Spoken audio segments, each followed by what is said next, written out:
Zurück in Schule. Zweite Lektion, unsere Klasse. Ashmues. Wir sind in unserer Klasse. Was ist da in Klasse?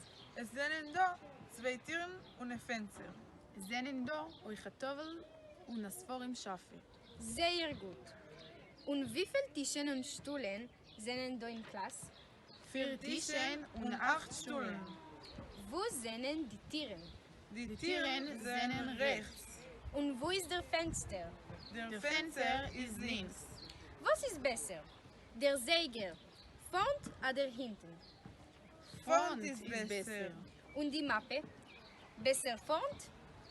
Nein, hinten ist besser. Und wo sind die Tischen? In Mitten oder links? Besser in in Mitte.